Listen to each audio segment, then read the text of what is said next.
नमस्कार, मी Sainath Sawant. Knowledge gain फाउंडेशनच्या या एका नवीन एपिसोडमध्ये आपल्या सर्वांचं मनापासून स्वागत करतो. नॉलेज गेन फाउंडेशनच्या या वाहिनीला आपण भरभरून प्रेम दिले, शुभेच्छा दिल्या, शुभाशीर्वाद दिले, त्याबद्दल प्रथमच मी आपलं मनापासून आभार व्यक्त करतो आणि पुढे जाऊया.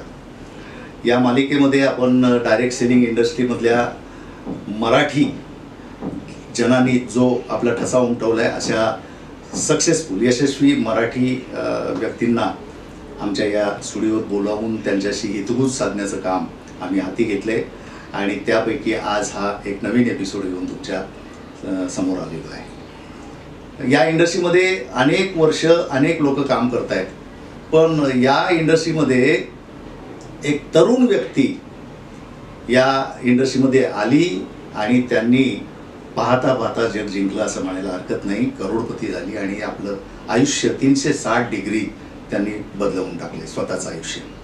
त्यांच्यामुळे अनेकांचं आयुष्य बदललं आहे, अनेकांना स्फूर्ती मिळालेली आहे, प्रेरणा मिळालेली आहे आणि सुदैवाने आज ते आपल्याला या गप्पा टप्पांसाठी उपलब्ध झालेले आहेत. मुलाखत असा शब्द नको वापरायला, कारण मुलाखत थोडंसं औपचारिक वाटतं. गप्पांमध्ये मजा येते, कारण गप्पामध्ये माणूस हातचं राखून काही बोलत नाही आणि आमची अपेक्षा पण आमच्या आजच्या पाहुण्यांनी हातचं राखून काही न बोलावं आणि सर्व भरभरून त्यांच्या आयुष्यातले चांगले वाईट प्रसंग आमच्या समोर ठेवावेत, आमच्या प्रेक्षकांच्या समोर ठेवावेत. तर आज आपल्याला लाभलेले आहेत तरुण आणि उमदे असं व्यक्तिमत्व असलेले अभिजित भालके सर, जे पुण्यामध्ये वास्तव्यास असतात. पुणे हे त्यांचं नेटिव्ह प्लेस आहे. त्यांनी तिथूनच सुरुवात केली आणि ऐन तारुण्यामध्ये म्हणजे तारुण्यामध्ये पदार्पण करता करता त्यांनी डायरेक्ट सेलिंग इंडस्ट्रीमध्ये पदार्पण केलं आणि सूर्यप्रकाशासारखं त्यांनी त्याच्यामध्ये दैदिप्यमान यश मिळवलं आहे. अशा या यशस्वी माणसाकडून त्या संघर्ष ते यश, एक अथक प्रवास या सदराखाली त्यांचा जीवनपट आज आपण उलगडून पाहायचा प्रयत्न करतोय. तर आपण स्वागत करूया आजच्या पाहुण्यांचं. अभिजित सर, तुम्ही वेळ दिलात आणि आज आम्हाला गप्पांसाठी उपलब्ध झालात, त्याबद्दल धन्यवाद. तर अभिजित सर, तुम्ही या व्यवसायात आता गेली काही वर्षे आहात. तुम्ही एक यशाचा टप्पा गाठलाय, पण आमच्या प्रेक्षकांना हे जाणून घ्यायला आवडेल की एवढ्या तरुण वयात तुम्ही यश कसं मिळवलं, याच्यावर आपण पुढे बोलूच.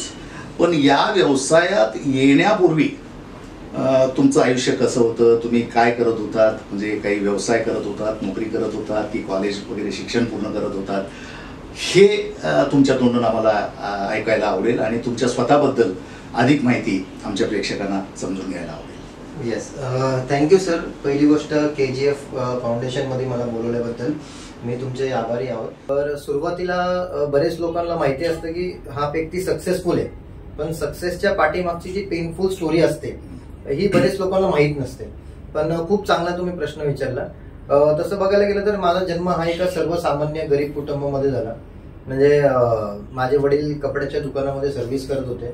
त्याच्या अगोदर एका स्वास्तिक रबर नावाची कंपनी होती, ती कंपनी बंद पडली. कुठे? पुण्यामध्येच. मी प्रॉपर पुण्यातच राहिलाय, पण घरातली परिस्थिती चांगली नसल्यामुळं की आयुष्यात धडपड चालू होते आणि ही परिस्थिती नसल्यामुळं माझं शिक्षण सुद्धा, मी 12वी फेल पर्यंत माझं शिक्षण झालं. पण असंच संघर्ष करत करत पहिलं मी शिक्षण करत करत भाजीचा व्यवसाय आयुष्यामध्ये सुरुवात केला. भाजीचा व्यवसाय सुरू करत करत तो एक 6 महिने वर्षभर मी केला. पण माझ्या डोक्यात आलं की जो सीझन चालू असतो त्या सीझनल व्यवसाय करायला आपल्याला काही हरकत नाही, कारण की नुकतंच माझं वय तेव्हा 12-13 वर्षाचा मी असेल. कारण की परिस्थिती अशी असल्यामुळे की आमच्या घरामध्ये जर पाऊस जर पडला तर कमीत कमी 7-8-10 भांडे लावायला लागायचे. म्हणजे एवढे पत्रे गळत होते. म्हणजे 8 बाय 10ची रूम असायची आमची. त्याच्यामध्ये आमच्या कुटुंबामध्ये 5 लोक आम्ही राहत होतो. हा, मग त्याच्या माध्यमातून अशी परिस्थिती असल्यामुळे धडपड खूप होती. म्हणून जसं मी सांगत होतो की सीझनल बिझनेस मी चालू केला, की दिवाळी असेल की मग फटाके विकणे, मडके विकणे, असे छोटे छोटे व्यवसाय मी त्या माध्यमातून काही ना काहीतरी इन्कम करायला चालू केला. जमेल तसं. हा, भाजी व्यवसायातून रोज पहाटे 200-400 रुपये भेटायचे. त्याच्यानंतर शाळेमध्ये शिक्षणाला जायचं, शाळेत जायचं. मग अशी परिस्थिती चालू होती. मग जशी माझी हे करता करता 10वी झाली, जेव्हा माझं 16 वय झालं, तेव्हा मी विचार केला की कुठेतरी बाहेर पडू, की आता जवळच्या जवळ एरियामध्ये तर मी काम करतोच आहे, पण बाहेर पडून काहीतरी मोठी उडी मारायची होती. म्हणून मी जॉबला सुरुवात केली. म्हणून वयाच्या 16व्या वर्षी माझ्या आयुष्यातला पहिला जॉब म्हणजे मी सीसीडी मध्ये कामाला लागलो. त्याला कॅफे कॉफी डे म्हणतात. कॅफे कॉफी डे मध्ये ऍज अ कॉफी बनवण्यासाठी आणि ऍज अ सर्व्हिस वेटर म्हणून तिथं कॉफीची सर्व्हिस वगैरे देणे, या सगळ्या गोष्टी वयाच्या 16व्या वर्षी चालू केल्या. आता बरेच लोकांना प्रश्न पडतो की एवढा मोठा ब्रँड आहे आणि 16व्या वर्षाच्या पोराला कसं काय कामाला घेतलं. तर पहिला तिथे एक व्यक्ती होता संतोष कुमार म्हणून, जो पुणे एरियाचा मॅनेजर होता. त्यांनी माझा इंटरव्ह्यू घेतला. फिर ते म्हटले कि अभिजीत आपका कम्युनिकेशन स्किल बहुत अच्छा है, तो मैं जॉब पे रखता हूँ. मैंने बोला बहुत अच्छा हुआ सर, मुझे भी जरूरत है. तर त्यांनी मला एक ट्रेनिंग म्हणून एक बॅच दिला की आमच्या इथे जॉबला नाहीये, ट्रेनिंगला आहे. ट्रेनिंगला म्हणून जॉब दिला. कायद्यातून पळवाट काढली. मग या वयात जॉब दिला. मग तिथून सुरुवात केली. तेव्हा मला 3,500 पगार होता. आणि त्याच्या अगोदर मग एक ऍडव्होकेट होते. कोणत्या सालीची गोष्ट असावी अंदाजे? आता माझं वय वर्ष 16 म्हणजे 2009-10च्या दरम्यानची ही गोष्ट असेल. मग त्याच्या अगोदर पण मी एका ऍडव्होकेट कडे जॉबला होतो. तिथं माझी पहिला पगार 1,000 रुपये होता. मग दुसरा कॅफे कॉफी डे मध्ये मला 3-3,500 रुपये पगार भेटला. तिथं मी एक 1.5-2 वर्ष काम केलं. त्याच्यानंतर संघर्ष चालू होताच. मग एका पुण्यामध्ये आमच्या इथे स्क्वेअर नावाचं एक थिएटर आहे. त्या थिएटर मध्ये ऍज अ बॉक्स ऑफिस आणि पॉपकॉर्न काउंटरला असे 2 ठिकाणी जॉब केले. तेव्हा मला 4-4.5-5 हजार रुपयाच्या दरम्यान तेव्हा पगार भेटायचा.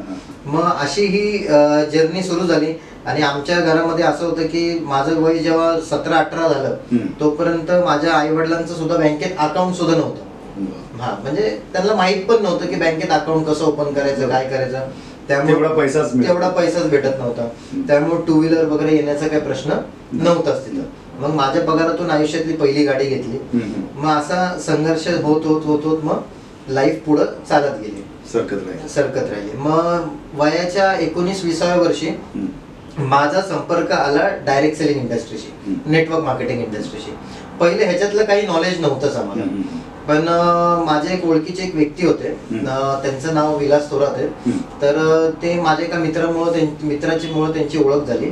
पण त्यांना मी खूप पूर्वीपासून बघत होतो. त्यांचा सक्सेस मी बघितला. खरं तर ते डायरेक्ट सेलिंग मध्ये इंडस्ट्रीमध्ये होते आणि त्यांची प्रोग्रेस तुम्ही पाहत, एका कंपनीमध्ये होते. तर त्यांची प्रोग्रेस मी पाहत होतो लहानपणापासून. मग त्यांची प्रोग्रेस पाहत असताना मला धडपड करतच होतो. म्हटलं मग हिंदी काय करतात ते एक्झॅक्टली विचारू तर कर. मला वाटलं त्यांची कंपनी आहे किंवा तिथे जॉब. तुम्ही कुतूहलापोटी त्यांना विचारलं मी त्यांना. मग ते म्हटले की असा असा बिझनेस आहे, टीम 1 टीम 2 असते, मग असं असं प्रोडक्ट असतं. म्हटलं सगळ्यात सोपं बिझनेस आहे. आयुष्यातली सगळ्यात अवघड कामं केलीच आहेत. म्हणजे सीझनल बिझनेस केले, भाजी विकलेत, एवढी अवघड कामं केली तर हे खूप सोपं काम आहे, लोकांपर्यंत पोहोचायचं. मग 19-20व्या वर्षी माझा संपर्क डायरेक्ट सेलिंगशी आला असा. तेव्हा मी कामाला सुरुवात केली. तिथं खरं मी डायरेक्ट सेलिंग बिझनेसला शिकलो चांगल्या पद्धतीने. आज जवळपास मला 8 ते 9 वर्षाचा डायरेक्ट सेलिंगचा एक्सपिरियन्स, अनुभव आलेला आहे सर पूर्ण आतापर्यंत. येस. तर एकूण अशा पद्धतीने तुमचा डायरेक्ट सेलिंग इंडस्ट्रीमध्ये प्रवेश झाला. येस. तर या डायरेक्ट सेलिंग इंडस्ट्रीमध्ये तुम्ही आलात त्यावेळेला तुम्ही तुमचा जो काही संघर्ष झाला असेल तो वैचारिक स्वरूपाचा होता, बौद्धिक स्वरूपाचा होता.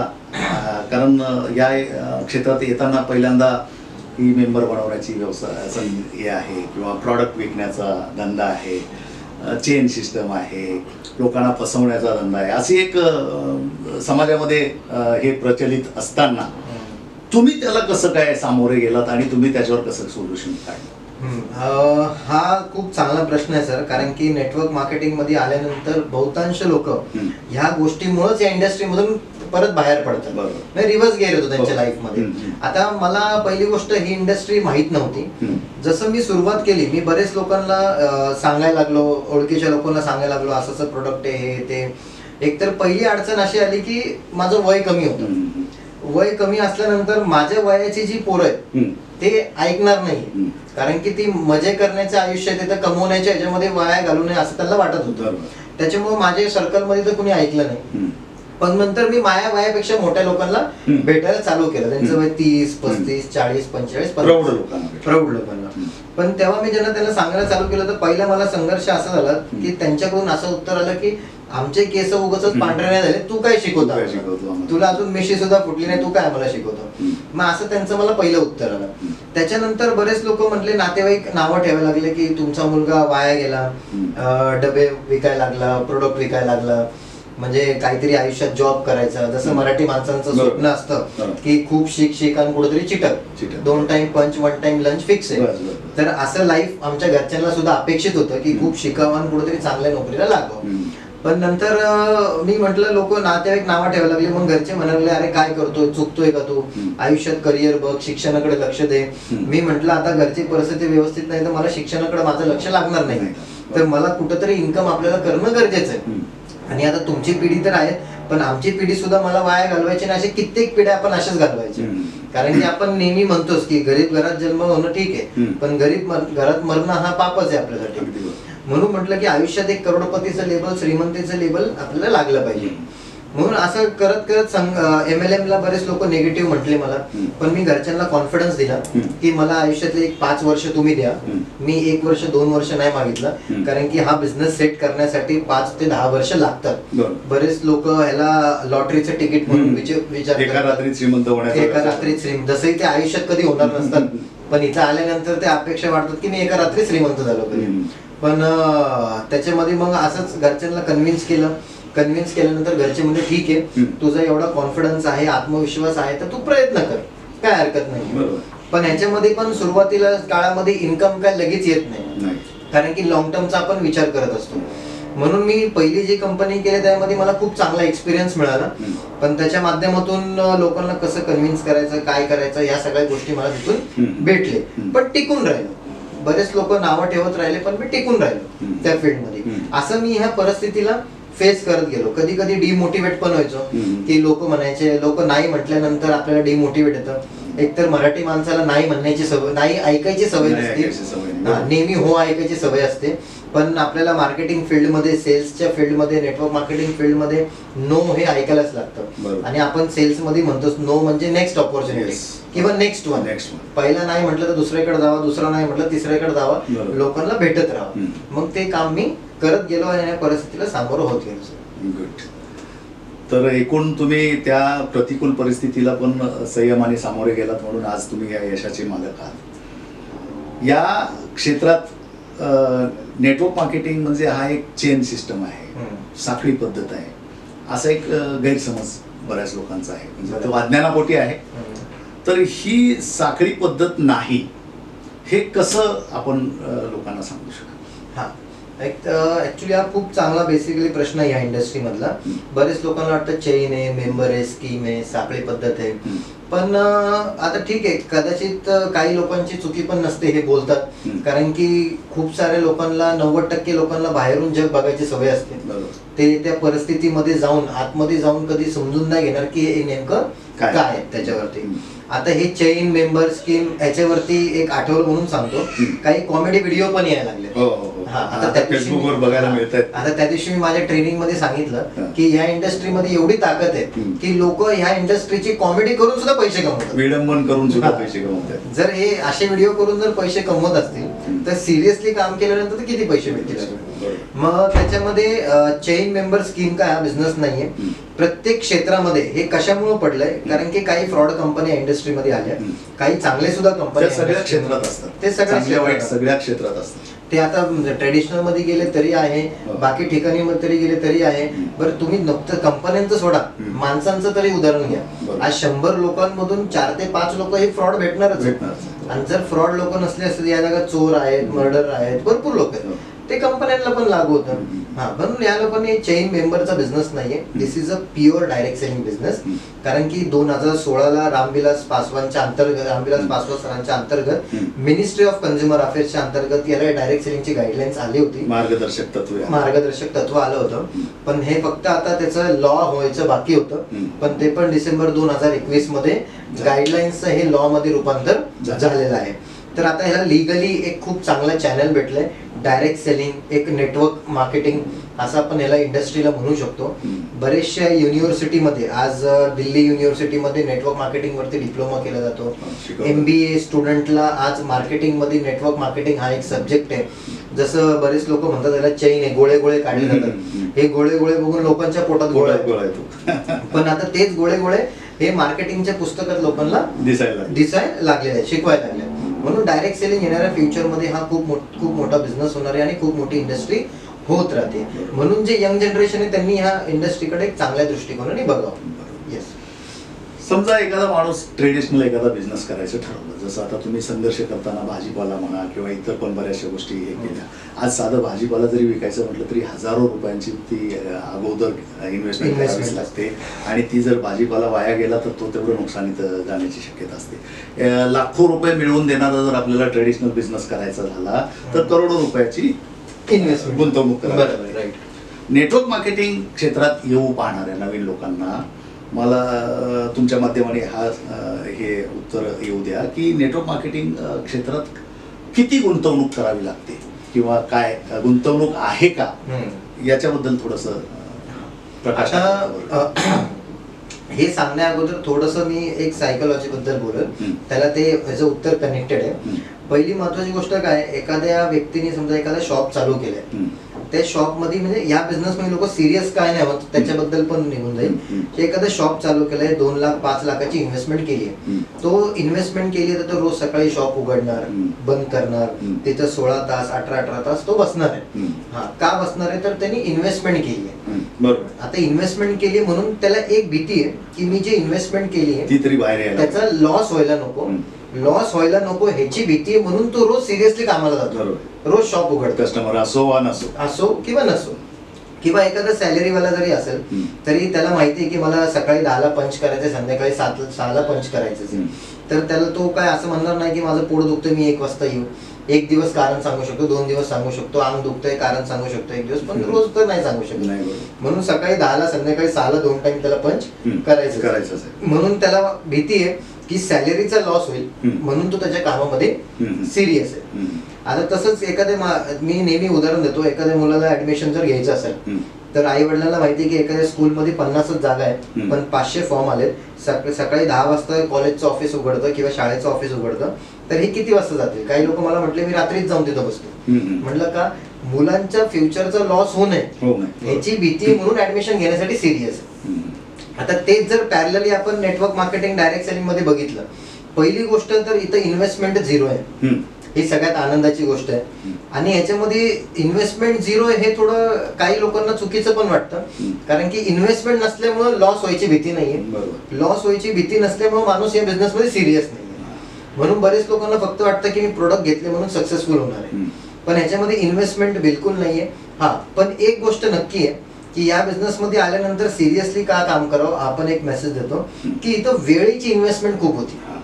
आणि आयुष्यात आपण नेहमी म्हणतो टाइम इज इक्वल टू मनी, म्हणजे पैशापेक्षा मोठा मूल्य हा टाइम आहे. आणि तो आयुष्यातला आपण वेस्ट करतोय. म्हणजे ज्या माणसाला डायरेक्ट सेलिंग इंडस्ट्रीमध्ये आल्यानंतर टाइमचा लॉस होतोय ह्याची जर भीती असेल तर तो सिरियसली काम करेल. जसं ट्रेडिशनल मध्ये लॉसची भीती आहे म्हणून सिरियस आहे, तसं डायरेक्ट सेलिंग मध्ये टाइमची भीती आहे लॉसची म्हणून तो सिरियस आहे. आणि नोकरीमध्ये सुद्धा जाण्याची भीती आहे म्हणून तो सिरियस आहे. सकाळी 5 वाजता ट्रेन मध्ये जे बसलेले ओढग्रस्त चेहरे आपण बघतो कामावर जाताना, तर ते कोणी एक्साइटेड नसतात. अक्षरशः म्हणजे जुलाब लागल्यासारखा चेहरा करून जात असतात कामावर. आणि दुर्दैवाने हेच जुलाब लागल्यासारखा चेहरा करणारे लोक नेटवर्क मार्केटिंगला नावं ठेवताना आढळतात. येस, तसंच आहे ना. लोकल ट्रेन मध्ये जाणार कसं आहे, जशी लोकल आज फॉर एक्झाम्पल आपण ठाण्यात बसलोय, ठाणे ते दादर रोज लोकल आहे, ती जाणार येणार. तसंच लोकल सारखंच माणसांचं आयुष्य सुद्धा लोकल झालं की सकाळी जॉबला जायचं, संध्याकाळी यायचं. बरं, लोकल ट्रेनला तरी कुठेतरी सर्व्हिसिंग असते, कुठेतरी रिन्युएशन असतं, कुठेतरी ट्रॅक चेंज असतो. पण काही लोकांच्या आयुष्यामध्ये कुठे ट्रॅक चेंज नाही, कुठे सर्व्हिसिंग नाही. म्हणजे हा खूप मोठा प्रॉब्लेम होतो, आयुष्यात काहीतरी नवीन शिकत नाही. ते आपल्याला डायरेक्ट सेलिंग देतो या फील्डमध्ये. बरं, डायरेक्ट सेलिंग इंडस्ट्रीमध्ये एक्साइटमेंट हे किती काम करतं? बघ की एक्साइटमेंट मुळे तो बसला वेळेवर पोहोचणार, टायमिंगची त्याला व्हॅल्यू असणार, एक्साइटमेंट मुळे तो ट्रिप पूर्ण एन्जॉय करणार, कारण की ट्रिपची एक्साइटमेंट आहे. म्हणजे हे उदाहरण का दिलं, कारण की एक्साइटमेंट माणसांकडून काय काय करून घेते. म्हणजे सकाळी न उठवता उठणे, वेळेची व्हॅल्यू नसताना वेळेची व्हॅल्यू येणे, लवकर पोहोचणे, स्वतःची बॅग भरत नसताना स्वतःची बॅग भरणे. म्हणजे लहानपणापासून आपल्याला शिकवलं की एक्साइटमेंट पाहिजे. There is no excitement, there is no confidence. Excitement नसेल तर तो कॉन्फिडन्स येणार नाही. तसंच डायरेक्ट सेलिंग मध्ये काय, पहिली महत्वाची गोष्ट, आयुष्यात लोकांना दोन गोष्टी आवडत नाही. एकतर लोकांना लोकांशी बोलायला आवडत नाही, आणि एकतर लोकांना घराच्या बाहेर पडायला आवडत नाही. आता आपल्याला डायरेक्ट सेलिंग मध्ये हे दोनच गोष्टी आहेत. एकतर आपल्याला घराच्या बाहेर पडावं लागतं आणि आपल्याला लोकांशी बोलावं लागतं. आता हे गोष्टी ना आवडत्या गोष्टी जर केले तर आयुष्यात आवडत्या गोष्टी भेटतात, हे तर आपल्याला माहिती आहे. पण एक्साइटमेंट जर आपल्यामध्ये असेल तर न आवडणाऱ्या गोष्टी आपण आयुष्यामध्ये करू शकतो.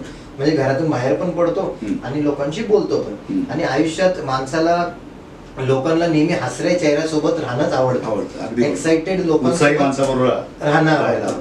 एक्स्ट्रा एक्साइटेड माणसाबरोबर राहायला नाही आवडत, उपयोग नाही. एक्साइटेड लोकांसोबत राहायला आवडतं, एक्सपायरी झालेल्या लोकांसोबत राहायला आवडत नाही. नाहीतर काही काही लोक तुम्ही बघितले तर नेहमी चेहऱ्यावर 12 वाजलेले असतात. लोक म्हणतात की आयुष्यात कोणासोबतही राहू, पण अशा माणसासोबत राहायला नको. अगदी बरोबर. हा, आणि अशा लोकांची संगत पण नाही ठेवावी. कारण की नाही तर मग कधी कधी काय होतं, लोकांची एक्साइटमेंट वरूनच सांगतो की एक्साइटेड लोकांची संगत पाहिजे. नाहीतर आपण कधी कधी अशा लोकांच्या सोबत असतात काही लोक ज्याला सगळ्यांनी सोडून दिला त्याला आपण पकड. अशा लोकांसोबत पण राहून उपयोग नाही. म्हणून एक्साइटमेंटचं खूप महत्व आहे. अगदी बरोबर. तर या सगळ्या प्रवासामध्ये डायरेक्ट सेलिंगच्या एखाद्या संकल्पनेवर एखादा माणूस नेटवर्क बिल्डिंगचं काम करतोय, तर त्याला प्रगल्भ होण्यासाठी त्या त्या कंपनीची सपोर्ट सिस्टम, जी एज्युकेशनल सपोर्ट सिस्टम असते, ती किती महत्वाचा रोल प्ले करते. येस, बघा बरे खूप चांगली गोष्ट आहे की एज्युकेशन हा विषय टॉपिक तुम्ही काढला. बरेच लोक ह्या इंडस्ट्रीमध्ये येतात पण ते एज्युकेशनकडे लक्ष देत नाही. त्यांना वाटतं की लोकांना धडधड पटापट जोडलं, हा 2 केले 8 होतील, 16 होतील, 32 होतील, ही कन्सेप्ट लोकांच्या डोक्यात होती की मी 2-4 लोक केली ऑटोमॅटिक चाललं, 8-10 लोक केली ऑटोमॅटिक चाललं. पण ते चालत नसतं, त्याला चालवावं लागतं. आणि ते चालवण्यासाठी आपल्याला एज्युकेशनची गरज असते. आता मी नेहमी उदाहरण देतो की लहानपणापासून जर आपण बघितलं की एखाद्या मुलाचा जर एखाद्या घरात जन्म झाला तर तो आजूबाजूचं वातावरण बघून तो एज्युकेट होत असतो. आई वडिलांना बघतो कसे बोलतात, काय बोलतात. म्हणून आपण म्हणतो बघा की मुलाच्या मनावर परिणाम होतील. परिणाम म्हणजे काय, तो शिकत असतो, एज्युकेशन घेत असतो, कॉपी कॅट करत असतो. मग परत तो शाळेत जातो, शिकतो, मग परत कॉलेजमध्ये जातो, शिकतो, एज्युकेशन घेतो, त्याच्यानंतर मग त्याला जॉब लागतो. मग आयुष्यातले 20 ते 25 वर्ष शिक्षण करत करत जर त्यांनी 25 वर्ष दिली, त्याच्यानंतर 25 वर्ष जो धडा शिकलाय तो त्याला पगाराच्या रूपात तो धडा त्याला भेटतो थोडक्यात. तसंच नेटवर्क मार्केटिंग, डायरेक्ट सेलिंग पण हेच आहे की आल्यानंतर पहिलं इथं एज्युकेशन घेणं खूप गरजेचं आहे. एज्युकेशन घेणं म्हणजे काय, लोकांशी कसं बोललं पाहिजे, काय केलं पाहिजे. आता मी नेहमी सांगतो की आमच्या फील्डमध्ये तुम्ही आले, पहिलं तुमचं डोकं घरी ठेवून या. बरोबर. हा, म्हणजे जे डोकं ते घरी ठेवलं तर इथलं काहीतरी आपल्या डोक्यामध्ये, तुमच्या क्षेत्रात विद्वान आहात, हा, पण या क्षेत्रात जर यशस्वी व्हायचं असेल तर तुम्ही या क्षेत्राच्या गोष्टी जाणून घेतलं गरजेचं आहे. कारण की मला जर सांगितलं इंजिनिअरचं काम करतं, मी करणार नाही, पहिलं शिकावं जमणार पण नाही. तसं पहिलं 3 वर्ष 1000 दिवस हा बिझनेस शिकण्याचा आहे, ना की कमवण्याचं आहे. म्हणून इथं एज्युकेशन खूप मॅटर करतं. तसंही आता मला 8-9 वर्ष झाले तरी मी शिकतोच आहे. कारण की डायरेक्ट सेलिंग पण असा बिझनेस आहे की जेवढं एज्युकेशन आपण घ्याल तेवढं कमीच आहे. कारण की ही इंडस्ट्री खूप डेप्थ मध्ये आहे, ह्याच्यामध्ये जेवढं शिकल तेवढं कमी आहे. म्हणून एज्युकेशन हे खूप मॅटर करतं आपल्याला. बरोबर. हे शिकणं तितकंसं किचकट तर नाही ना. म्हणजे आमच्या प्रेक्षकांना वाटेल शिकायचं म्हणजे काय, आता आम्ही ग्रॅज्युएट होऊन आता सगळं संपलंय बाबा, ते सगळ्या याचा मागे सोडलंय आता, आणि हे सांगतायत की परत शिका, ज्या गोष्टीचा कंटाळा आलाय ते परत सांगतायत. तर तसं ते कंटाळवाणं वगैरे असतं का, किंवा ते शिकणं तुम्हाला उत्साहवर्धक असतं, काहीतरी मजा आणणारं असतं, याच्यावर जरा प्रकाश टाकला तर बरोबर. आता कसं आहे, शिकायला कंटाळा जर केला तर बुद्धीला सुद्धा टाळा लागतो. हा, त्याच्यामुळं मग आयुष्यभर माणसाने कसं आहे, एज्युकेशन हे केवढं काय अवघड नाहीये डायरेक्ट सेलिंगचं. खूप इझी आहे, फक्त लोक याला अवघड पद्धतीने घेतात. कारण की आपल्याला सायकोलॉजी कशी आहे की लहानपणी शिकण्याची इच्छा प्रचंड असते आणि जसं वय वाढत जाईल नंतर तशी शिकण्याची इच्छा ही कमी कमी होत असते. त्याच्यामुळे लोकांचा सिक्वेन्स तो कुठेतरी मॅच होत नाही. पण तिथं जर तुम्ही तो सिक्वेन्स मॅच जर केला आणि ह्या डायरेक्ट सेलिंगला शिकायचं म्हणजे काय करायचं, फक्त तुम्हाला मीटिंग अटेंड करायची, पॉईंट नोट डाऊन करायचे. आता मी 8-9 वर्ष झाले या फील्डमध्ये आहे. म्हणजे ज्यांनी मला नेटवर्क मार्केटिंग शिकवलं डायरेक्ट सेलिंग, त्यांनी लिहून दिलेल्या गोष्टीचे पेपर सुद्धा अजून माझ्याकडे आहे आणि आजही ते प्रेरित करतात, आजही दिशा दर्शतात. त्याच्यामध्ये आता डायरीमध्ये मी जे नोट डाऊन केले असे माझ्याकडे 4 ते 5 डायरी भरलेले आहेत 8 वर्षामध्ये. ते आजही मला कधी निवांत वेळ प्रकाश दाखवतात, वाचतो. कारण की माणसाला देवाने जशी आठवण ठेवण्याची एक देणगी दिली, तशी डेटा डिलीट होण्याची पण एक देणगी दिलेली, विसरण्याची पण देणगी आहे. म्हणजे कुठलाही माणूस असा नाही की त्यांनी 5 वर्षापूर्वी जे वाचलं होतं 100 वेळी तो आजही लक्षात ठेवू शकतो. म्हणून रिव्हिजन, सराव हा कुठेतरी कन्सेप्ट माणसाला पाहिजे. म्हणून आम्ही अजूनही शिकतो. एज्युकेशन काय एवढं अवघड नाही डायरेक्ट सेलिंगचं. जसं तुम्ही थोडं शिकत गेले तसं तुमची सुद्धा रुची याच्यामध्ये वाढते, बाकी काय. पण शिक्षण हे सोपं आहे डायरेक्ट सेलिंग. म्हणजे हे काही असं किचकट नाही त्या अकॅडमिक नॉलेज सारखं कुठे नोट्स काढत बसा आणि त्याची परीक्षा देत बसा असं काही नाही. डायरेक्ट परीक्षा तुम्हाला त्याचं स्वरूप पैशातच मिळतंय, जे काही तुम्ही करणार. नुसतं शिकायचं बिना परीक्षा तुम्हाला पैसे येणार. अगदी बरोबर. नेटवर्क मार्केटिंग हा बिझनेस हा मेंबर बनवण्याचा आहे की प्रॉडक्ट सेल करण्याचा आहे की संघटन बांधणीचा आहे? ऍक्च्युली बघा, बरेच लोकांना असं वाटतं, हे कन्फ्युजन आहे भरपूर लोकांमध्ये. काही लोक म्हणतात हा बिझनेस फक्त प्रोडक्टचा आहे, काही लोक म्हणतात की हा बिझनेस फक्त प्लॅनचा आहे, बिझनेस प्लॅनचा आहे, काही लोक म्हणतात हा बिझनेस फक्त लोक जोडण्याचा आहे. बघा, हा बिझनेस हे फक्त प्रोडक्ट, प्लॅन आणि नुसतीच टीम बनवणं हे एक माध्यम आहे या बिझनेसचं. ऍक्च्युली हा बिझनेस आहे लिडरशिपचा बिझनेस आहे. ज्या माणसाला लीड करता येतं तो माणूस या बिझनेस मध्ये सक्सेसफुल. नेतृत्व गुण विकसित होणं गरजेचं आहे. हा, लिडरशिप, पण ती इनबॉर्न नसते, ती माणसाला शिकावी लागते. परत आपण जो आपला पहिला टॉपिक होता एज्युकेशन घेतलं तर माणूस स्टेप बाय स्टेप लीडर बनतो. लिडरशिपचं कौशल्य असणं किंवा ते डेव्हलप करणं आपल्याला गरजेचं आहे. जर लिडरशिप असेल तर चांगली टीम बनवू शकतो, लिडरशिप असेल तर चांगलं प्रोडक्टचं प्रेझेंटेशन आपण देऊ शकतो, लिडरशिप असेल तर चांगला बिझनेस प्लॅन आपण रन करू शकतो. या सगळ्या गोष्टी मॅटर करतात. पण हे दोन्ही सेम आहे. त्याला कंपनीमध्ये मग प्रोडक्ट सुद्धा चांगले पाहिजे, बिझनेस प्लॅन पण तितकाच चांगला पाहिजे. कारण की नुसतंच प्लॅन दिलाय आणि प्रोडक्ट क्वालिटी जर नसेल. एक टाइम होता 10-15 वर्षापूर्वी की जिथं फक्त आपण प्लॅन दिला तेव्हा डायरेक्ट सेलिंगचं नॉलेज नव्हतं, त्यामुळे लोक मोटिवेशन मध्ये जास्त चॉईसेस नव्हते, त्यामुळे प्लॅनला लोक जॉईन होते. आज सगळ्यांना डायरेक्ट सेलिंग माहिती आहे. Your product should be important, quality पाहिजे प्रोडक्ट, त्यानंतर प्लॅन सुद्धा चांगला पाहिजे. नाहीतर काही बिझनेस प्लॅन असे असतात की ते कळस्तोपर्यंत म्हणजे माणसाला तिथून ती वेळ निघून गेलेली असते. मग प्लॅन सुद्धा चांगला पाहिजे आणि त्यासोबत एज्युकेशन सिस्टम पण पाहिजे. म्हणजे ह्या सगळ्या गोष्टीचा संगम आला आणि लिडरशिप जर तुम्हाला 80%-90% जर काम केली तर या सगळ्या गोष्टी जुळून सक्सेसफुल होतात. त्यामुळे लिडरशिप महत्वाची आहे. तर या सिस्टम मध्ये तशी 5-6 सूत्र आहेत. या 6 सूत्रांपैकी कोणतं सूत्र जास्त लोकांसाठी उपयुक्त आहे? म्हणजे जसं ड्रीम आहे, लिस्ट आहे, इन्व्हिटेशन आहे, शोध प्लॅन आहे, बी 100% युजर कंपनीज प्रॉडक्ट आहे किंवा तुमचं बी अ टीम प्लेअर, ही जी 6 सूत्र जी मला पण माहिती आहे तुमच्याप्रमाणे ती, तर यातलं कोणतं जास्त योग्य समर्पक आहे असं आपल्याला वाटतं? बरेच हे खूप चांगला प्रश्न आहे याच्यामध्ये पण की बरेच काही 4-5 सूत्र आहे, पण कुणाला त्यातलं एक सूत्र लागू होतं, ते हिट होतं. म्हणजे एक थोडक्यात माझ्या लँग्वेज मध्ये सांगायचं म्हणतं, एका सूत्राची जी किक बसते त्याच्यामुळे तो लाईफ मध्ये सक्सेसफुल होतो. म्हणजे अशी कुठली गोष्ट जी किक बसली पाहिजे यातून सक्सेसफुल होतं. म्हणूनच मी हा प्रश्न विचारला, कारण ती सगळीच सूत्र तितकीच महत्वाची आहे. येस, पण सगळ्यांना सगळीच सूत्र योग्य वाटतात असं नाही. त्यातली एक कुठली तरी फाईट मारून जातं. येस, त्यातलं तुम्हाला कोणतं फाईट मारून गेलं? ऍक्च्युली मला जे फाईट मारून गेलं ते म्हणजे विजन. अच्छा, दूरदृष्टी. म्हणजे लाईफ मध्ये आपला विजन जर क्लिअर असेल तर आपल्याला सगळ्या गोष्टी लाईफ मध्ये क्लिअर होतात. विजन क्लिअर म्हणजे मला पुढच्या वर्षी हे करायचं, त्या पुढच्या वर्षी हे करायचं, त्या पुढच्या वर्षी हे करायचं, तिथे पोहोचणार, तिथं मी पोहोचणारच. हे विजन म्हणजे टार्गेट घेऊन जर कम्प्लीट जर केलं तर ते गॅरंटेड होतं. म्हणजे विजन हा लाईफ मधला माझा असा सूत्र आहे की जो आपल्याला सक्सेसफुल गॅरंटेड करतो. म्हणजे सिस्टम मधलं कोणतंही एक सूत्र तुम्हाला प्रोत्साहन देऊन जाईल आणि फक्त त्याचं जरी बोट पकडून तुम्ही गेला तरी यशापर्यंत पोहोचू शकता. हा बिझनेस डुप्लिकेशनचा आहे, नक्कल करण्याचा आहे असं म्हटलं जातं. तर ते कितपत खरं आहे? येस. आणि हे डुप्लिकेशन आपल्या आयुष्यात काय रूपांतर, म्हणजे जसं टाइम अँड मनी फ्रीडम किंवा आपली टीम इंडिपेंडंट होणं वगैरे. पण डुप्लिकेशन हे तितकंच महत्वाचं काय, जसं मी मगाशी पण म्हटलं की आपण लहानपणापासून जेव्हा मोठे होत असतो तेव्हा आपण सुद्धा कॉपी कॅट असतोच तोपर्यंत. माणसाला नंतर आहे की बुद्धी येते, अक्कल येते, मग तो स्वतःची डोकं बुद्धी लावायला बघतो.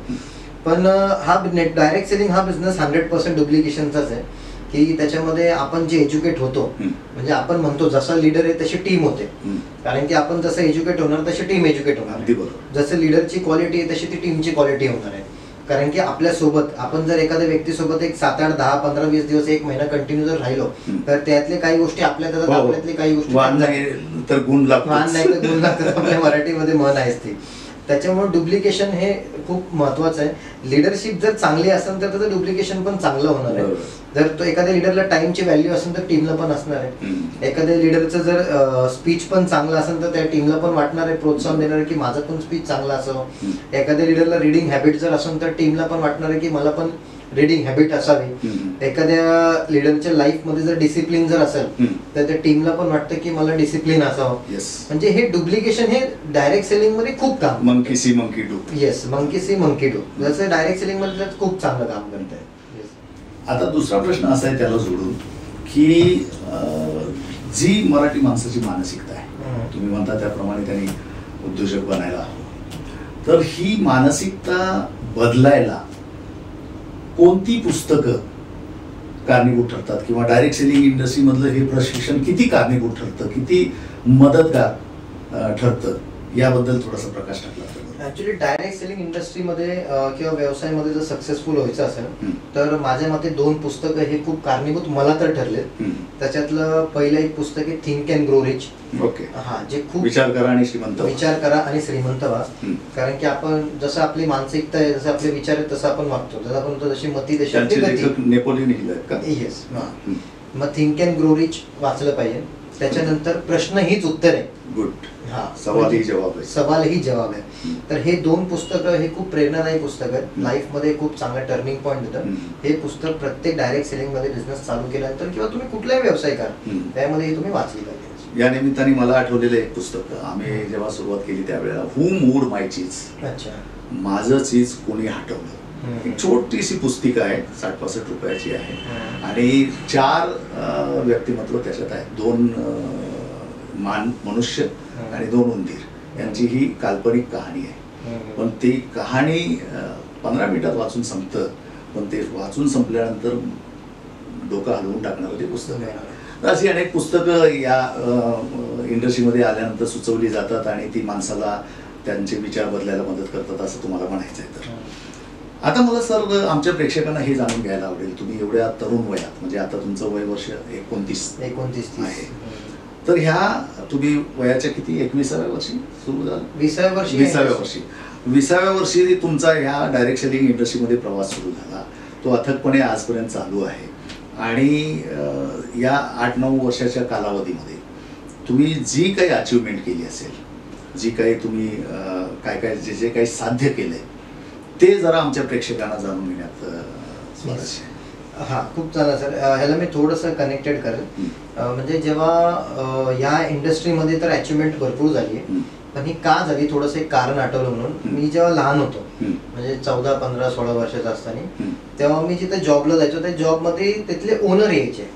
मग त्यांच्याकडं महागातल्या मर्सिडीज असायची, म्हणजे अशी रोल्स रॉयस असायची, असे बरेचसे रेंज रोवर वगैरे असायची गाड्या. हे गाड्या बघून मला असं वाटायचं मी स्वतः आतमध्ये बसलोय का काय. म्हणजे मी इमॅजिन करायचो. जसं द सिक्रेट आता बरेच लोकांना माहित आहे की तुम्ही जसं व्हिज्युअलाइज करता, जसे विचार करता, तसं तुम्ही अस्तित्वात आणू शकता. तसं मी विचार करायचो, वाटायचं की ही गाडी माझ्याकडे कधी आहे. पण आज सांगायला असा अभिमान वाटतो की जेवढं वय तेवढ्या लाखाच्या गाडीची अचिव्हमेंट आज आहे युनिलिंक मध्ये आपलं डायरेक्ट सेलिंग मध्ये. तर ही अचिव्हमेंट खूप चांगल्या पद्धतीने भेटली. आज स्वतःचा फ्लॅट झाला कमी वयामध्ये, स्वतःचे काही प्रॉपर्टीज झाले, म्हणजे ते गळणारं घर बंद झालं. म्हणजे त्याच्यावरून आम्हाला पावसाळा सीझन हा कधी आवडत नव्हता. प्रत्येक पावसाळ्यात म्हणायचं की पुढच्या वर्षी भिजायचं नाही. आता अशी वेळ आहे की पावसाळा हा एन्जॉय करायला जाऊशी वाटतो. बरोबर. कारण की पाऊस लागतच नाही. बरोबर. तर अशी ही अचिव्हमेंट डायरेक्ट सेलिंग मधून झाली. कमीत कमी पूर्ण भारतामध्ये 4 ते 5 लाख लोक ओळखीचे झाले. किती राज्यांमध्ये तुमचा व्यवसाय पोहोचला? आता तसं 20 राज्यांमध्ये, पण सक्सेसफुली आम्ही 12 ते 14 राज्यांमध्ये आम्ही रन करतोय. 12 ते 14 राज्यांमध्ये व्यवसाय पोहोचला. त्याच्या माध्यमातून महिन्यातून कमीत कमी 4 ते 5 वेळा फ्लाईट मध्ये बसायला भेटतं. नाहीतर बरेच लोक असे आहेत की ह्या जगातून पास झाले तरी पासपोर्ट सुद्धा निघाले नाही, असे पण भरपूर लोक आहेत. तर किती देशांमध्ये जायचा योग आला म्हणजे फिरायचा? आतापर्यंत मी 3 देशांमध्ये माझं योग आलाय फिरायचा, भ्रमण करायचा योग आलाय. आता माझं पुढचं टार्गेट आहे युरोपियन कंट्रीज मध्ये जायचं. त्यासोबत आता ह्या व्यवसायामधून कमीत कमी 3 ते 3.5 करोडचं ऍसेट पूर्ण तयार झाली. आणि 3 ते 3.5 करोडचे ऍसेट तर झालेच, पण एक लायबिलिटी बिलकुल नाही. हा सगळ्यात महत्वाचा प्रश्न आहे. नाहीतर माणसांचं आयुष्य हे EMI फेडण्यामध्ये, म्हणजे EMI हा वर्ड लास्ट पर्यंत माणसांच्या लाईफ मध्ये राहतो. तर तो माझ्या लाईफ मध्ये राहिलेला नाहीये. तर ही ऍसेट पण झाली, एवढ्या सगळ्या गोष्टी डेव्हलपमेंट झाले. आणि हा व्यवसाय फक्त पैसेच नाही देत, आपल्याला या व्यवसायातून समाज कळतो, व्यावहारिक ज्ञान येतं, आपल्याला बोलायला शिकतो, कॉन्फिडन्स वाढतो, स्टेज डेअरिंग वाढते, पर्सनल डेव्हलपमेंट होते. म्हणजे पैशासोबत या गोष्टी शिकायला सुद्धा भेटतात, फिरायला सुद्धा भेटतं. आज जर मी ह्या व्यवसायामध्ये नसलो असतो तर 12 ते 15 राज्यांमध्ये जायचा कधी संबंध आला नसता. मग ते आज फ्लाईटनी ट्रॅव्हल करतो. ठीक आहे, पहिला आम्ही रेल्वेनी कष्ट केले, 40-40 तास प्रवास केले, प्रोडक्टचे बॉक्स घेऊन जाणे, तिथपर्यंत पोहोचणे. पण आज फ्लाईटचा प्रवास भेटला नाही, कंटिन्यू फ्लाईट मध्ये 4-5 वेळा बसणे. ह्या सगळ्या गोष्टी ह्या इंडस्ट्रीच्या माध्यमातून मिळाल्या. मग आता तुमची साधारण आत्ताच्या ज्या संकल्पनेवर तुम्ही काम करताय तिथे साधारण तुमची किती टीम झाली आहे अंदाजे? आता मी जेव्हा 4-4.5 वर्षापूर्वी सुरुवात केली होती तेव्हा माझी जवळपास मी पहिल्या महिन्यामध्ये 9 लोकांची टीम केली होती. आता 9 लोकांची, पूर्वी वाटायचं की एवढी टीम वाढेल का, पण कॉन्फिडन्स होता. चला 9 लोकांची टीम केली. मग दुसऱ्या महिन्यामध्ये ती 150 लोकांची झाली, तिसऱ्या महिन्यामध्ये ती 280 लोकांपर्यंत पोहोचली. असं करत करत 4-4.5 वर्षामध्ये 1,20,000 लोकांची टीम झाली. म्हणजे 1,20,000. तो चायनीज बांबू ठरला. चायनीज बांबूची जी कहाणी आपण ऐकतो, पहिले 1 वर्षभर खाली वाढवल्यानंतर मग पटापट तुमची पहिली 2-3 वर्ष मुळांवर काम झालं आणि आता तो फोपावत चालले. पहिले बेरीज चालली होती, नंतर गुणाकारामध्ये त्याचं रूपांतर हळूहळू झालं. आता ही सगळी मुलाखत बघितल्यानंतर या इंडस्ट्री बद्दल बऱ्याच नवख्या लोकांना कुतूहल निर्माण झालं असेल. कदाचित काही लोकांना जे या इंडस्ट्रीकडे बघण्याचा जो निगेटिव्ह चष्मा होता, नकारात्मक दृष्टी, ती कदाचित कमी झाली असेल असं आपण गृहीत धरूया. आणि एखाद्याला वाटलं की बाबा रे काय ही इंडस्ट्री आहे, चला आपण एक तरुण मुलगा वयाच्या 29व्या वर्षी करोडपती बनून मोकळा होतो आणि हे तर त्यांना वाटलं की आपल्याला ह्या इंडस्ट्रीत यायचं आहे. बरोबर. तर या अशा येऊ पाहणाऱ्या नवोदित लोकांना किंवा आता संघर्ष करत असलेल्या लोकांना तुम्ही काय सल्ला द्याल की त्यांनी कशा पद्धतीने प्लॅन निवडावा, कंपनी निवडावी, त्यावेळेला काय काळजी घ्यावी, प्रिकॉशन घ्यावं, याबद्दल तुमचा काय सल्ला असेल? खूप अत्यंत महत्वाचा प्रश्न आहे. कारण की बरेच लोक आमिषाला बळी पडून किंवा ते मृगजळ समजून म्हणजे इकडे तिकडे ह्या त्या कंपनीमध्ये जाणे, ह्या बऱ्याचशा गोष्टी होतात. आणि सारखं कंपनी बदलून एक दिवशी टीम त्या लिडरला बदलते की आम्हाला हा लिडर नको. पण मी पहिला नियम असा आहे की मी नेहमी सांगतो 4.5 वर्षापासून मी एकच कंपनी करतो आणि माझ्या आयुष्यामध्ये निर्णय कधी चुकले नाही. त्याचं कारण एक होतं की मला एक अभ्यास होता की कंपनी कशी निवडायची. बघा याच्यावरती एक थोडंसं डिटेल बोलेल मी. कारण की कंपनीमध्ये एक असतो लीडर जो कंपनी चालू करतो, नेटवर्कर असतो. एक असतो बिझनेसमॅन ज्याला ट्रेडिशनली बिझनेस आहे, तो कंपनी स्टार्ट करतो.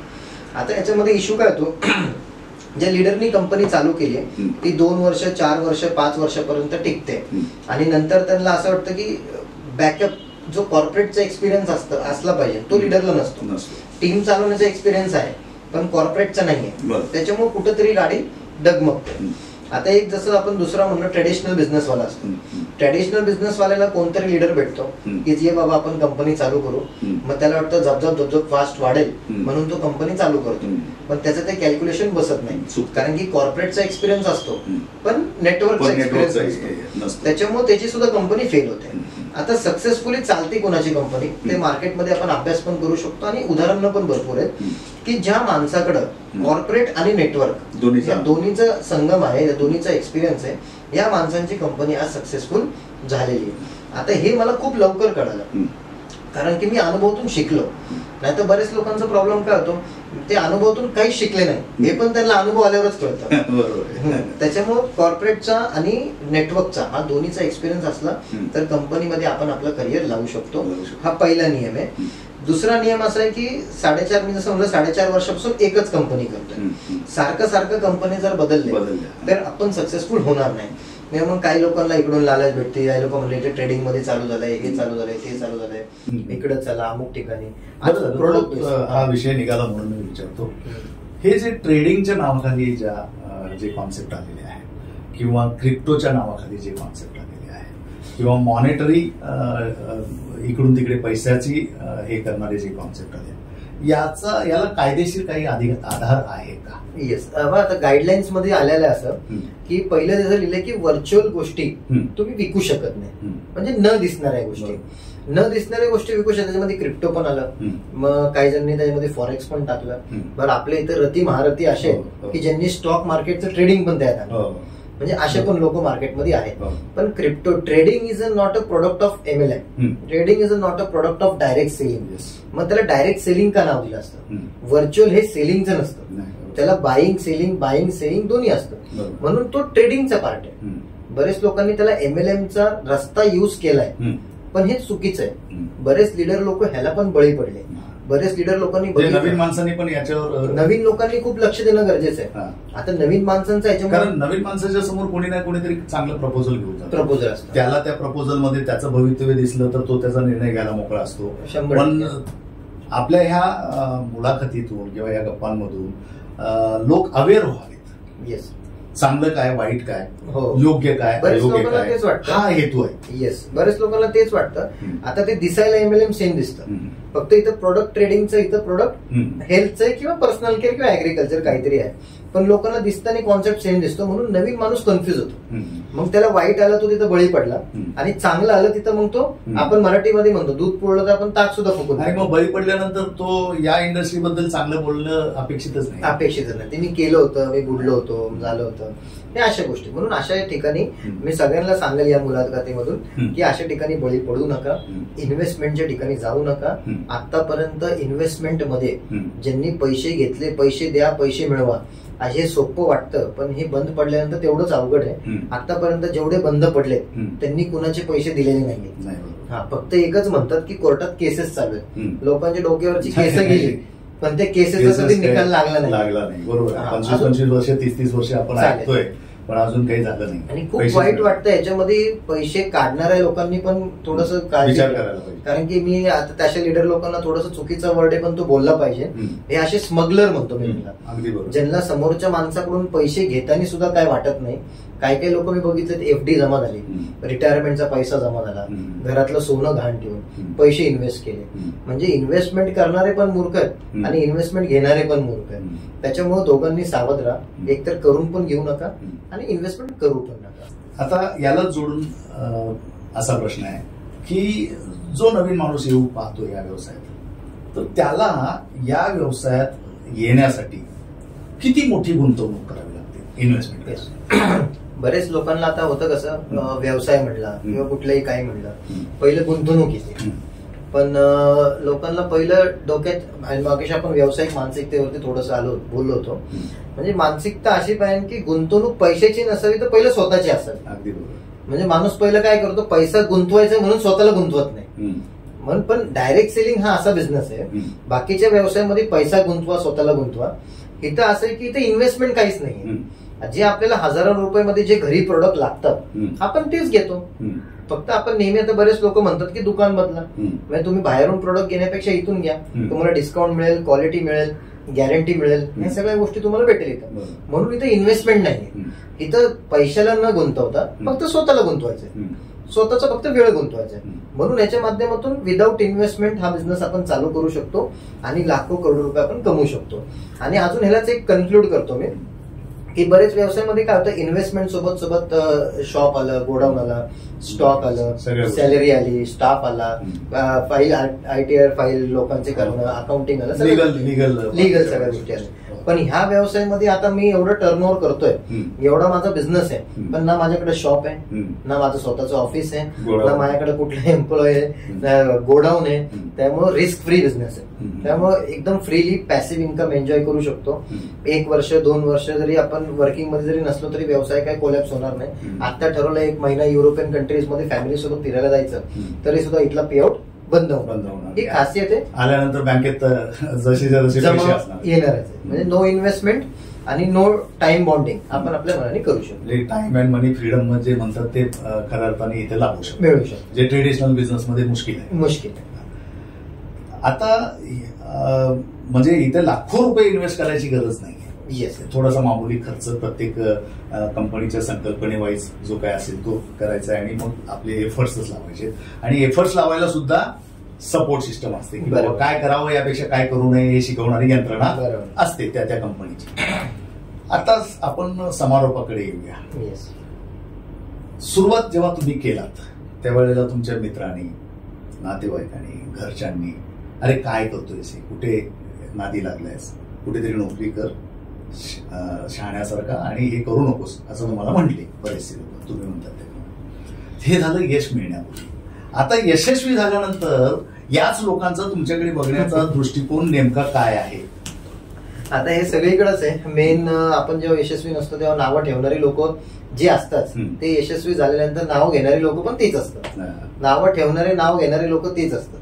फक्त ठेवणारा हा पार्ट वेगळा आहे आणि नाव घेणारे हा पार्ट वेगळा आहे. की आता मग तेच लोक म्हणतात की बरं झालं तू हे चालू केलं, म्हणजे आई वडिलांचं नाव तू खूप पुढे आणलं, म्हणजे खूप सक्सेसफुल झाला तू लाईफ मध्ये. म्हणून ह्या गोष्टी खूप गरजेच्या आहे. म्हणजे सक्सेसफुल झाल्यानंतरचा जो आनंद असतो पण तो खूप वेगळाच असतो. पण एवढं आहे की माणूस थांबत नाही कुठं. आता एवढं इन्कम होऊन एवढा मोठा एम्पायर उभा करून एवढा मोठा बिझनेस आम्ही उभा केला, पण तरी सुद्धा आम्हाला अजून पुढे जायचंच आहे. म्हणजे जे आम्हाला असं वाटतं की 4-4.5 वर्षामध्ये जे कमवलंय ते महिन्यात कमव, पहिले 4 महिन्यात कमव किंवा महिन्यात कमव, 4 दिवसात कमव. कारण भूक वाढतच चालली आणि आत्मविश्वास वाढत चाललाय. त्यामध्ये तेवढं मिळू शकतं याच्याबद्दलची खात्री आहे. म्हणजे इथं अनलिमिटेड पैसे, आपल्यामध्ये जेवढी ताकद आहे तेवढा इन्कम आपण कमवू शकतो. पण स्टक राहिलं, एका ठिकाणी टिकून राहून मेहनत केली तर हा इन्कम आपण 100% कमवू शकतो. तुमच्या पश्चात तुमच्या पुढच्या पिढीला काम करावं लागेल. आता हा बिझनेस जो आहे जनरेशन टू जनरेशन ट्रान्सफर होतो. त्याच्यामुळे हा व्यवसाय मी जर उभा केला तर माझ्या पुढच्या पिढीला काम करायची गरज पडते. पैशाचं झाड आहे, पैशाचं झाड आहे, त्यांना फळच खायचे. आणि नंतर आता त्यांना नंतर उलट पुढची पिढी तर ही सेलिब्रिटीज असणार आहे. जसं आम्ही स्टेजवरून स्पीच तर देतो तर ते स्टेजवर येऊन हात दाखवून निघून जातात. हा, त्यांच्यासोबत ते सेलिब्रिटीज असतील. आणि हे सेलिब्रिटी वर्ड वरून आठवलं की डायरेक्ट सेलिंग बिझनेसचं हे जे लाईफ आहे सेलिब्रिटी सारखंच आहे. म्हणजे एकदा तुमची अचिव्हमेंट झाली, लोक तुमचा ऑटोग्राफ घेणार, लोक तुमच्यासोबत फोटो काढणार, लोक तुम्हाला फॉलो करणार. हे सेलिब्रिटी सारखंच एक नवीन ऑरा चांगला तयार होणार. आता शेवटचा प्रश्न आणि आपण याचा समारोप करूया. प्रश्न साधा आहे की या व्यवसायात येण्यासाठी वयाची काही अट आहे का, आणि टेरिटरी म्हणजे क्षेत्रफळाची काही अट आहे का? बाबा अमुकच एरियात तुम्ही हा व्यवसाय करू शकता आणि अमुक क्षेत्रात करू शकत नाही, असं काही आहे का? ह्या व्यवसायामध्ये पहिली गोष्ट वयाची काही अट नाहीये. तुम्ही हा व्यवसाय कुठल्याही वयामध्ये सुरू करू शकता. ज्यांचं आता खूप जास्त वय असेल त्यांना वाटत असेल आम्ही आता सुरुवात केल्यावर कसं होईल, असं काहीच नाहीये. मी माझ्या डोळ्यासमोरून भरपूर लोकांना सक्सेसफुल होताना बघितलंय. माझ्या टीम मध्ये सुद्धा 60-65 वय असलेली लोक आहेत की ज्यांचं आयुष्यामध्ये काहीतरी करायचं राहून गेलंय, पण ते ह्या डायरेक्ट सेलिंग मधून ते सक्सेसफुल झाले. म्हणजे रुढार्थाने निवृत्त झालेले लोक पण इथे सक्सेसफुल होऊ शकतात. म्हणजे ज्यांची लाईफची करिअरची सुरुवात आहे, म्हणजे 20ली तरुण असतील किंवा 30ली लोक असतील तरी सुद्धा तो हा व्यवसाय करू शकतात. फक्त त्यांचं स्ट्रगलिंग करण्याची कॅपॅसिटी पाहिजे, तेवढा फोकस त्यांचा पाहिजे. म्हणजे वयाची कुठली अट नाहीये, कुठल्याही वर्षातला माणूस हे व्यवसाय करू शकतो. आणि ह्यालाच कन्क्लूड करून एक सांगेल बघा, आता मेन तरुण लोकांना माझा संदेश असेल की यंग वयामध्ये जर तुम्ही डायरेक्ट सेलिंग बिझनेस मध्ये जर आले, तुम्हाला तर पहिली गोष्ट तुम्हाला बिझनेस मध्ये यायचंय. आता जसं तुम्ही म्हणणार की अभिजित सर तुम्ही व्हिडिओमध्ये तर सांगितलं की व्यवसायाकडे वळा, पण घरच्यांचा कॉन्फिडन्स नाहीये की मी एवढे पैसे इन्व्हेस्टमेंट करू शकतो, 4-5 लाख रुपये कारण इन्व्हेस्ट स्वतःच्या मुलावरती करतील व्यवसायाला. जर कॉन्फिडन्स नसेल तर डायरेक्ट सेलिंग हा 0 इन्व्हेस्टमेंट मधला बिझनेस आहे. फक्त प्रोडक्ट्स आपल्याला परचेस करावे लागतात. जर त्यांनी जर सुरुवात करायचं जर ठरवलं तर डायरेक्ट सेलिंग मध्ये नक्कीच त्यांचं करिअर चांगलं होऊ शकतं. आता जसं फॉर एक्झाम्पल एक वेळ अशी येते की माझं आता क्वालिफिकेशन नाहीये, मी जसं म्हणलं की 12th मी फेल, पण मी आता ज्या स्कूलमध्ये होतो आमचे क्लास टीचर होते, त्यांचं नाव होतं रजनी नायर म्हणून, रजनी मॅडम म्हणून. तर ते आमचे जेव्हा छोटं घर होतं तेव्हा ते एकदा आमच्या घरी आले होते. मी त्यांना एका फंक्शन साठी बोलवलं होतं. पण मग सक्सेस असा असतो की आज पण ते क्लास टीचर माझ्या टच मध्ये, मी पण त्यांच्या टच मध्ये, आमचे मेसेज वगैरे करत असतो, बोलत असतो. ते मला नेहमी म्हणतात की अभिजीत आप लाइफ में बहुत सक्सेसफुल बन गए, नहीं तो आप स्कूल में आपको कोई बात करना नहीं आता था, ना स्टेज डेयरिंग था, हम आपको बोलते थे असेंबली में बात कीजिए, आप बात नहीं करते थे, लेकिन आज आप सबसे सक्सेसफुल हो. म्हणजे ही वेळ येते. कारण की बघा माणसांना आयुष्य हे एकदाच आहे. मला लाईफ मध्ये हे कळालं, ज्यांचं आता जस्ट करिअरची सुरुवात आहे त्यांनी वय वाया घालू नये, वेळ वाया घालू नये. कारण की आयुष्य माणसाला एकदाच आहे. एखादा डान्स आवडला तर आपण म्हणतो वन्स मोर, एखादं गाणं आवडलं आपण म्हणतो वन्स मोर, पण एकदा देवाकडे गेल्यानंतर आपण वन्स मोर नाही म्हणू शकत. तेव्हा लोक आपला बॅनर लावतील नो मोर म्हणून. त्यामुळे वन्स मोर हे लाईफला नाहीये. तर life is like a ice cream, तर ते आपण टेस्ट नाही केलं तर वेस्ट होणार आहे. आणि नेहमी खुश राहा, हसत राहा आणि लोकांना एक चांगला संदेश देत राहा. आणि आपल्या आयुष्यामध्ये आपण एक माणूस म्हणून तर नाही, पण एक उदाहरण म्हणून आयुष्यामध्ये आपण सक्सेसफुल झालं पाहिजे, असं माझं म्हणणं आहे. खूप छान, खूप छान.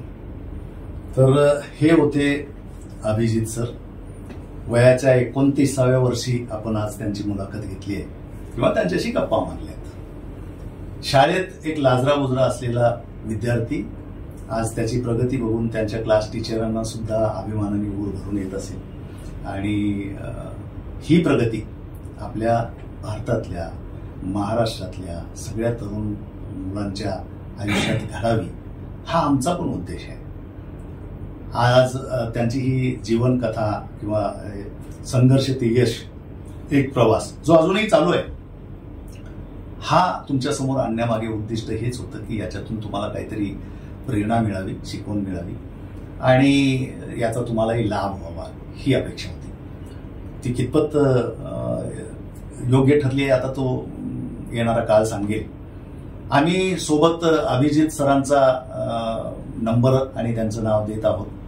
ज्यांना कोणाला या इंडस्ट्रीबद्दल अधिक जाणून घ्यायचं आहे, ते करत असलेल्या प्रपोजल बद्दल जाणून घ्यायचं आहे, ते ज्या प्रपोजलवर काम करतात त्या प्रपोजल बद्दल जाणून घ्यायचं आहे, या इंडस्ट्रीबद्दल अजून काही शंका कुशंका असतील आणि त्याच्याबद्दल मार्गदर्शन जाणून घ्यायचं असेल तर आम्ही तो नंबर आणि त्यांचं नाव अभिजित वालके सरांचं देतोय.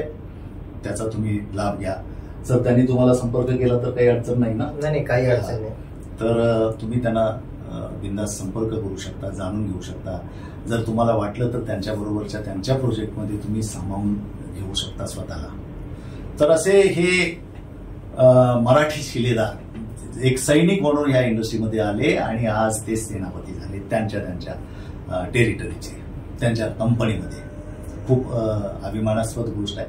मराठी मुलांनी शिक्षण तर घ्यावंच, पण शिक्षण घेता आलं नाही म्हणून हातपाय घालून न बसता 12वी फेल असलेला माणूस जर 3-3.5 करोडचा 29व्या वर्षी मालक होऊ शकतो तर तुम्ही आम्ही निश्चित होऊ शकतो.